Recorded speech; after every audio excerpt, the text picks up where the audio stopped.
News7 Tamil, பொறுப்பும் பொது நலமும்.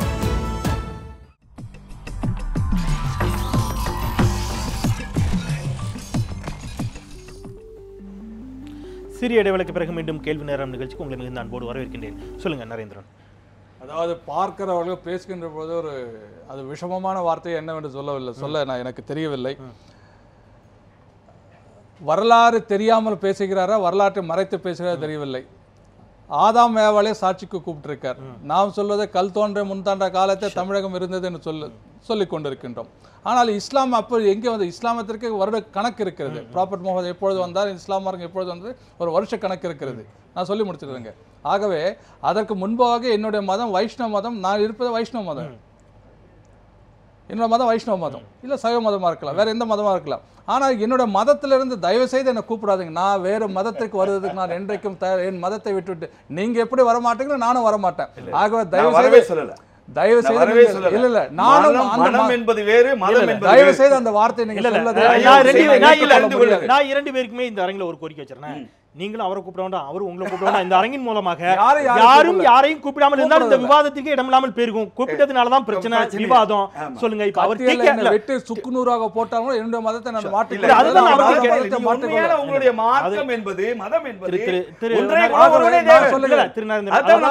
திரும்ப திரும்ப மதமாற்றம் இதை பத்தி பேசுற வழியே நான் சொல்லுவது, இந்த நாட்டில் அவர் சொல்ல AD 52 இங்க வந்தார். வருவதற்கு முன்பாக கிறிஸ்தவம் இருந்ததா? வந்த பிறகு அவர் ஒருவேளை பைபிளை படித்தும் ஏற்றுக்கொண்டிருக்கலாம், இல்லை நீங்கள் ஆசை வார்த்தைகள் சொல்லி ஏற்றுக்கொண்டிருக்கலாம். எப்படி வேணா இருக்கட்டும். அவுரங்கசீப் காலத்தில் இந்த நாட்டிலே ஜிசியா வரி வதிக்கப்பட்டது. கத்தியை கொண்டு ஒரு கையில நீங்க குரான் வேண்டுமா, தலையை விட்டுட்டுமா, எத்தனை எளிமையா நிரந்தரம் பேசணும். இளையதலைகளை கட்டி கொண்டிருந்த ஒரு காலத்துல, அதுக்கு முன்பாக நிர்வாணமாகவே இருந்தோம், மீண்டும் நிர்வாணமாக ஆவீர்களா?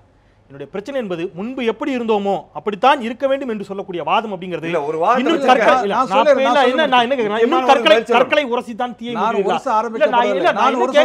கம்யூனிஸ்ட் கட்சி சகோதரர்கள் நீங்க அவர்கள் தான் அதை அணைய விடாமல் பார்த்து கொண்டிருக்கிறார்கள். நீங்க கேட்கறது என்ன அப்படின்னா, முன்பு இங்க இந்து மதம் மட்டும்தான் இருந்தது, அதனால் எல்லோரும் இந்துவாகத்தான் இருக்க வேண்டும் என்று சொல்லுவது அப்படிங்கிறது பாரதிய ஜனதா கட்சி இன்றைக்கும் உங்களுக்கு மத சுதந்திரம் முழுவதுமாக நம்ம கொடுத்திருக்கணும். எந்த இடத்திலும் நீங்கள் இந்த மதத்தில் தான் இருக்க வேண்டும், இவர்களுக்கு மட்டும்தான் இந்த நாட்டில் இருக்கு நாம் சொல்லவே இல்லை. நீங்கள் எந்த மதத்தை சேர்ந்தாலும் இந்த நாட்டை நேசிங்கள், இதுதான் நாங்கள் சொல்றோம். இது தப்பா? ரொம்ப எளிமையா ஒரு கேள்வி. கட்டாயமாக அத்துணை பேரும் இஸ்லாமியர்களாக மாற்ற வேண்டும், இந்தியா இஸ்லாமியர்களின் தேசம் என்று யாரோ ஒருவர் பேசியிருந்தால், ஒரு இஸ்லாமியர் பேசியிருந்தால், இன்றைக்கு அவர் பயங்கரவாத உத்தரப்பட்டிருப்பார். அவரை உடனடியாக மத்திய அரசு கைது செய்திருக்கிறார். நான் கேட்கறது கட்டாயமாக, நான் அப்படி பேசினால் அதையும் கண்டிக்கக்கூடியன்னு தான் சொல்றோம். அவர் அதான் சொல்றாரு. அங்களுடைய கேள்வி அப்படிங்கிறது, இப்படி இங்க பேசுகின்ற பொழுது இதற்கு ஏன் பிரதமர் ஒரு மறுப்பை கூட தெரிவிக்கவில்லை அப்படிங்கிற போது நீங்க கேட்டீங்க, பிரதமர் எல்லாவற்றுக்கும் மறுப்பு சொல்ல வேண்டும் என்று எதிர்பார்க்க முடியுமா, அந்தந்த துறை சார்ந்த மந்திரிகள் இருக்கிறார்கள் சொன்னீங்க. இந்த கேள்வியை ஏன் வருகிறது அப்படின்னு சொன்னா, ஊடகங்களில் ஒரு செய்தி வருகிறது. இன்றைக்கு கூட மகாராஷ்டிரா டைம்ஸ் பத்திரிகையில் வந்திருக்கக்கூடிய ஒரு செய்தியை கோட் பண்ணி இன்றைக்கு தமிழக ஊடகங்களும் அதை சித்தரித்துக்கின்றன. RSSம் மற்ற விஸ்வ இந்து பரிஷத் போன்ற அமைப்புகளும் தொடர்ந்து இது போன்ற பிரச்சனைகளை கிளப்பிக் கொண்டிருந்தால் நான் பிரதமர் பதவியில் நீடிக்க மாட்டேன் என்று நரேந்திர மோடி சொல்லியிருக்கிறார் அப்படின்னு ஒரு வார்த்தை முழுக்க பொய்யான ஒரு தகவல் எழுதலாம். அப்போ சுதந்திரம் இருக்கிறது, உண்மை இருக்கிறது. இந்த தகவல் தவறு என்றால் RSS அப்படி சொல்வது சரி என்று அர்த்தம். இந்த ரெண்டுல எது உண்மை? பிரதமர் அப்படி வருத்தம் தெரிவிக்கவில்லைன்னு சொன்னா, இவ்வளவு வேகமாக இந்த மறுப்பு வருகிறது என்று சொன்னால் RSSம் விஸ்வ இந்து பரிஷத்தும் அப்படி சொல்வதை பாஜக ஆதரிக்கிறதா? எது உண்மை? அதாவதுங்க, விஸ்வ இந்து பரிஷத்தும் பாஜகவும் வேறு வேறு. பாரதிய ஜனதா கட்சி அரசியல் கட்சி, இந்த நாட்டை ஆண்டு கொண்டிருக்கிற கட்சி. விஸ்வ இந்து பரிஷத்து என்பது இந்த நாட்டிலே இந்த மதத்தை காப்பாற்றுவது, இந்து மதத்தை காப்பாற்றுகிற விஸ்வ இந்து இன்னும் சுருக்கமாக சொல்லணும், இந்த நாட்டில் கோயில்களை பாதுகாப்பதற்காக ஏற்படுத்தப்பட்ட ஒரு அமைப்பு தான் விஸ்வ இந்து பரிஷத்து. மதம் மாற்றுவது அதோட வேலை அல்ல, அதோட வேலை. நான் சொல்றேன், ஆரிய சமாஜம் என்று ஒன்று இந்த நாட்டில் இருக்கிறது. அது ராஜாராம் யார் ஆரம்பித்தார் சரியாக நினைவில்லை. அது ஏற்கனவே இது போன்ற மதம் மாறி சென்றவர்களை மீண்டும் தாய் மதம் திரும்ப ஏற்பாடுகளை ஆரிய சமாஜம் என்று ஏற்கனவே நடத்தி கொண்டது. அதற்கும் RSSக்கும் எந்த சம்பந்தமும் கிடையாது. அது RSS வருவதற்கு முன்பாக ஒரு விஷயத்தை முடிச்சிடறேன். சொல்லுங்க. கடந்த வார துக்ளக் பத்திரிகையில் வந்திருக்கக்கூடிய தலையங்கம், மோடிக்கு மிக நெருக்கமான யார் பிராமணன் என்று எழுதிய திரு சோ அவர்கள் அதில் எழுதியிருக்கக்கூடிய தலையங்கத்தினுடைய சில வரிகள், இந்த மாதிரி மதமாற்றுவதற்கான முயற்சியில் ஈடுபட்டிருப்பதாக வரக்கூடிய செய்திகள் மிகவும் வருத்தமளிக்கக்கூடியது, அது கண்டனத்திற்குரியது. ஏனால் யாரையும் ஹிந்துவாக மாற்றுவதற்கான இதை எந்த இடத்திலும் ஹிந்து மதம் சொல்லவே இல்லை. அதற்கு என்ன சடங்குகள் செய்வார்கள், அப்படி ஒன்றை செய்யவே இயலாது. ஒன்று, இதை அவர் தெளிவாக வச்சிருக்கிறார். இன்னொரு விஷயத்தையும் சேர்த்தே குறிப்பிடுறார். மோடிக்கு கெட்ட பெயரை ஏற்படுத்த வேண்டும் என்பதற்காகவே மோடி நாட்டை வளர்ச்சி பாதையில் அழைத்து செல்வதற்கான திட்டங்களை தீட்டிக் கொண்டிருக்கிறார். அவருக்கு கெட்ட பெயரை ஏற்படுத்த வேண்டும் என்பதற்காகவே RSS விஸ்வ இந்து பரிஷத் அவர் பேரை குறிப்பிடல, இந்த மாதிரியான சில அமைப்புகள் திட்டமிட்டு இது போன்ற செயல்களில் ஈடுபடுகின்றனங்கிற ஒரு குற்றச்சாட்டை இடதுசாரிகள் வைக்கவில்லை, எசம்பாக்கர் வைக்கவில்லை, துக்ளக் சோ அவர்கள் வைத்திருக்கிறார் என்று சொன்னால் இது போன்ற ஒரு செயல்பாடுகளில் இந்த அமைப்புகள் ஈடுபடுகிறதா? அப்படி ஒரு எண்ணம் இருந்தால் பாஜகவிற்கு அப்படி ஒரு எண்ணமே கிடையாது, இந்த அமைப்புகள் செய்கின்றன, அது கண்டிக்கக்கூடியது நீங்க சொல்ல வேண்டியதானே? அதாவது இந்த அமைப்புகள் நேரடியாக செய்திருந்தால் நிச்சயமாக சொல்லலாம். யாரோ செய்ததற்கு யார் எது செய்தாலும் யார் எதை செய்தாலும் அது RSS செய்தது, RSS சொல்வதும். மோகன் பகவத் அந்த அமைப்பினுடைய மோகன் பகவத் RSS தலைவர், எந்த அமைப்பினுடைய தலைவர் அவர் விஸ்வ இந்து பரிஷத் அவங்க சொன்னாங்க. தாய் மதம் திரும்பி வர்றது சொல்றதுல என்ன தவறு இருக்குன்னு நான் கேட்கிறேங்க. கட்டாயமாக சொல்லல. டிசம்பர் 25ஆம் தேதி அது வேற யாரோ சொன்னது. அது வந்து பெரிதுபடுத்தப்பட்டு தேவையில்லாமல் ஊடகங்களை பெரிதாக ஊதப்பட்டுகிறோடைய கட்டாயமாக என்ற வார்த்தை இந்த நாட்டில் கட்டாயப்படுத்தி எதையும் செய்ய முடியாது. செய்வதற்கு யார், ஏனென்றால் ஜனநாயக நாடு, கட்டாயமாக செய்வதற்கு நாங்கள் தயாராகவில்லை. ஆனால் யாராவது திரும்பி ஒரு நேரத்தில் பொறுப்பு எங்களுக்கு இருக்கிறதா இல்லையா? நிச்சயமாக இருக்கிறது, அதுல மாற்றுக்கிறதே கிடையாது. ரெண்டு விஷயங்கள் நரேந்திரன் அவர் சொன்னதுல ரெண்டு விஷயங்கள். ஒன்று வந்து இஸ்லாம் என்பது இப்பதானே தோணுச்சு அப்படிங்கிற, ஐ மீன் 1400 ஆண்டுகளுக்கு முன்னாடி தோண்டப்பட்டது தானே அப்படிங்கிறார். ஒன்றை புரிந்து கொள்ள வேண்டும். அதனால தான் அவருக்கு இப்போ குரான் கொடுத்துருக்கேன், குரானில் படிக்கணும். அவர் இஸ்லாம் என்பது முகமது நபியினால் தோற்றுவிக்கப்பட்டது அல்ல. முகமது நபி அதை இறை தூதராக, அதுவும் சொல்ல வேண்டும் என்றால் ஓரிரை தத்துவத்திலிருந்து மக்கள் விலகி செல்கின்ற போது அவர்களை மீண்டும் ஓரிரை பக்கம் அழைப்பதற்காக இறுதியாக வந்த இறை தூதர் என்பதுதான் எங்கள் நம்பிக்கை. முதலில் ஆதமுடைய முதல் ஆரம்பத்தில் இருந்து இஸ்லாம் ஆரம்பித்தது என்பதுதான் திருமறை குர்ஆன் சொல்லுகிறது. ஒன்று, இப்ப ஆதமுடைய விஷயத்துல வர நான் ஏற்று அப்படியே ஒன்று சொல்ல மாட்டேன் அப்படின்றார். இப்ப சொல்ல மாட்டேன் என்று சொல்லதினால் சிலதை சொல்லுகிறேன். ஆதம் ஏவாள் என்று நாங்கள் நம்பக்கூடிய ஒன்றை மட்டும் சொல்லிடுறேன். இந்த ரெண்டு பேருமே எப்படின்னு பாத்தீங்கன்னா, ஆதமை வந்து படைத்து விட்டு இறைவன் அவ்வாளை வந்து அவருடைய பாதியில் இருந்து படைக்கிறான் என்பது நம்பிக்கை. இதே அவர்கள் நம்பக்கூடிய அந்த இறை தத்துவத்தின் அடிப்படையில் வாருங்கள். சிவன் இல்லை என்றால் சக்தி இல்லை, சக்தி இல்லை என்றால் சிவன் இல்லை. முதல் மனிதன் சிவனும் சக்தியும் என்பது அதே போதுதான் ஆதமும் அவ்வாளும் என்பது முதல் மனிதனை நிச்சயமாக இது எந்த மதம் சிறந்தது என்றோ அல்லது அவரும் அதான் சொல்றாரு. நம்ம அந்த விவாதத்துக்குள்ளே போக வேண்டாம். என்னுடைய கேள்வி அப்படிங்கிறது, இதை விரும்பி ஏற்றுக்கொண்டால் இவர்களுக்கு என்ன பிரச்சனை அப்படிங்கிறதான் தொடர்ந்து ஓசூர் நரேந்திரன் வைக்கக்கூடிய வாதமாக இருக்கிறது.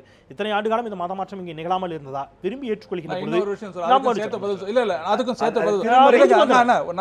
நான் சொல்றேங்க, இன்றைக்கு இந்தியாவுடைய கிழக்கு பகுதியில் இருக்கிற மாநிலங்கள், அஸ்ஸாம் இது போன்ற மாநிலங்கள்லாம் இருக்கிறது.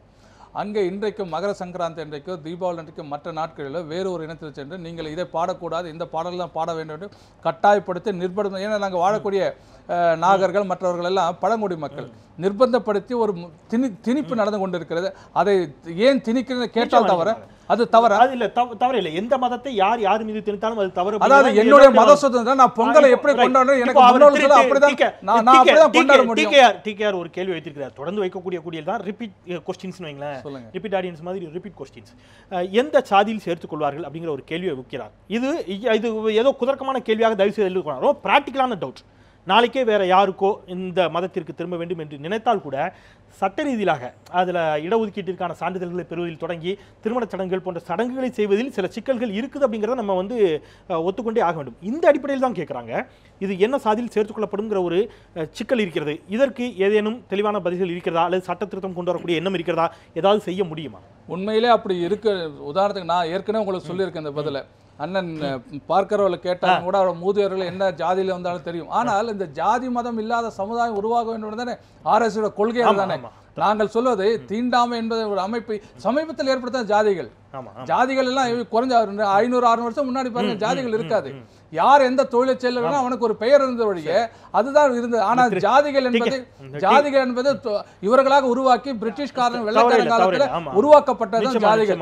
அதிலும் இந்த சமுதாயம் ஒன்றாக இருக்கக்கூடாது என்பதற்காக சமுதாயம் ஒன்றாக இருக்கக்கூடாது சரி, என்பதற்காக டிக்கெட். மாற்றம் வேறு வேறு ஜாதிகள் பெயரை சொல்லி நிச்சயமா, நிச்சயமா. அவனை டிக்கெட். இவர் அடிக்க வேண்டும். இல்ல, தவறு நான் இல்ல. சொல்லி நீங்க சொல்றது புரியுது. சொல்றேன். அங்க இங்க ஆகவே மாற்றம் வேறு மாதிரி புரியுது, புரியுது, திரும்பவர்களுக்கு நிச்சயமாக இங்க ஏற்பாடு செய்வதற்கு நிச்சயமா, தயாராக அங்கே இருக்கிறார். சாதிய குறைபாடு இருக்கக்கூடாதுங்கிற ஆர்எஸ்எஸ் கொள்கை அதுவாக இருந்தால் உண்மையிலே அது வரவேற்கக்கூடியது. அது மட்டுமல்ல, இல்ல, இன்னும் சொல்ல அது போனால் நான் டிக்கெட் மட்டும் வாங்கிட்டு வந்துடுறேன். தீண்டாமை என்ற வார்த்தையே இந்த டிக்கெட். இருக்கக்கூடாது என்ற நாட்டில் இருக்கக்கூடாது என்று போராட வருகின்ற அமைப்பு தான் RSS. ஆர்எஸ்எஸ் தவறில்லை. ஆனால் இங்க ஆனால் பிரச்சனை இவ்வளவு ஒரு நிமிஷம் ஐயா, ஒரு நிமிஷம். இவ்வளவு பேசுகின்ற இஸ்லாத்திலே கிட்டத்தட்ட எனக்கு தெரிந்து 347க்கு அதிகமான சாதிகள் இருக்குது. சாதிகளே இல்லைன்னு அதுக்கு சொல்ல இருக்குது. முடியாது. ஐயா, பார்க்க வரேன். எங்கே திரு தனிக்கடவுள் TKR, கிடையாது. நான் சொன்னது ஒரே இறைவன் தான். TKR, உங்களுடைய கருத்துக்கள். ஒரே இறைவன் தான். TKR,